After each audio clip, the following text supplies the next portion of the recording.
প্রবাসী ব্যক্তি প্রেমের টানে বাড়ি ফিরে দেখলো প্রেমিকাই তার শাশুড়ি। দেখার পরে চোখ যেন তার কপাল উঠে গিয়েছে। দর্শক, বিস্তারিত আমরা তাদের কাছ থেকেই জানার চেষ্টা করব। আসলে মূলত ঘটনাটি কি হয়েছিল একটু বলেন। ভাই, ঘটনাটা হয়েছে আমার মা, ইনি হচ্ছে আমার মা। আমার মা গত কয়েকদিন যাবত ধরে কার সাথে যেন ফোনে কথা বলে। তো আমি বিষয়টা লক্ষ্য করি। লক্ষ্য করার পর আমি মাকে বলি যে মা, তুমি কার সাথে কথা বলো? সে আমাকে বলছে, তুই তো বাবা বাবা করস, তোর বাবা তো কিছুদিন যাবত মারা গেছে, তো এটা তোর নতুন বাবা।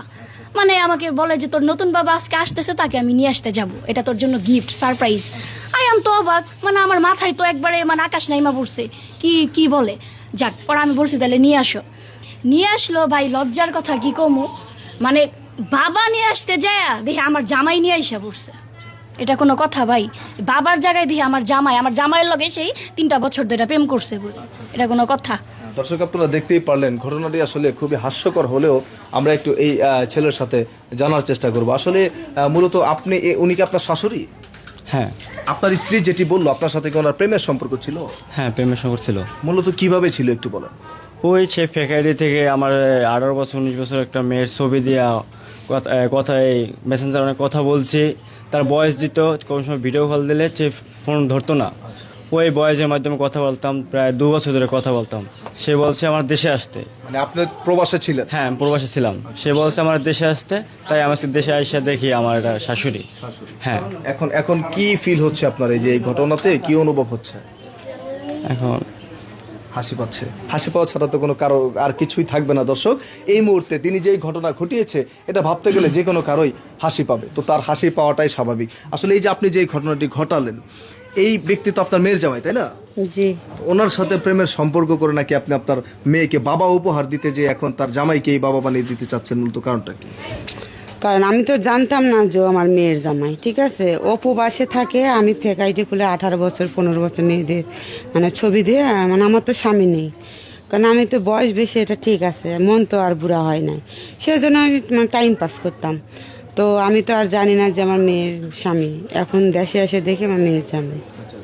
এখন এই যে বিগত 2 বছর যার সাথে প্রেম করেছেন, দেশে সেই ব্যক্তি দেশে ফেরার পরে দেখলেন যে সে আপনার আপন মেয়ের জামাই, এখন এটা ভাবতে গেলে আপনার অনুভূতি কি হচ্ছে? ভাবতে গেলে তো এখন লজ্জার বিষয়।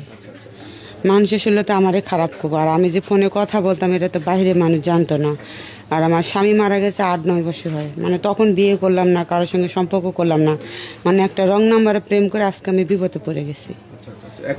এখন এই যে আপু, আমরা একটু আপনার কাছ থেকে আরেকবার জানার চেষ্টা করি, আপনার মা আর আপনার স্বামী যে ঘটনাটি ঘটালো এই বিষয়টি নিয়ে আসলে আপনি কি বলতে চান? এখন এই বিষয়টি নিয়ে যা হওয়ার তো হয়ে গেছে।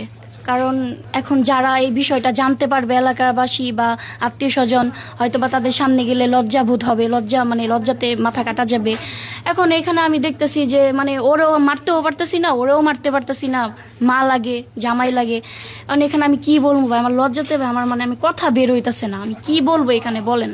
দর্শক, আপনারা দেখতেই পারলেন আজকের ঘটনাটি খুবই হাস্যকর এবং খুবই দুঃখজনক। আজকের ভিডিওটা আমরা এই একটা কারণেই তৈরি করেছি, যে এতটুকু আপনাদের শেখানোর জন্য যে স্বামী প্রবাসে গেলে অনেক সময় স্ত্রীরা পরকীয়া করে, কিংবা স্বামী প্রবাসে থেকে দেশে স্ত্রী রেখে অন্যের সাথে পরকীয়া করে। এই ব্যক্তি যে ঘটনাটি করেছে, যেটি আজকে আমরা তুলে ধরেছি, এরকম ঘটনা আমাদের সমাজে অনেক ঘটতেছে। এই ব্যাপারগুলো থেকে আপনারা অবশ্যই সতর্ক থাকবেন। দিন শেষে স্বামী হোক, সন্তান হোক, শাশুড়ি হোক আর স্ত্রী হোক, আপনারা সবাই এই পরকীয়া প্রেম থেকে, স্বামী বা স্ত্রী রেখে পরকীয়া প্রেম থেকে অবশ্যই বিরত থাকবেন। তাহলে এইসব ধরনের ঘটনাগুলো ঘটবে না। ধন্যবাদ।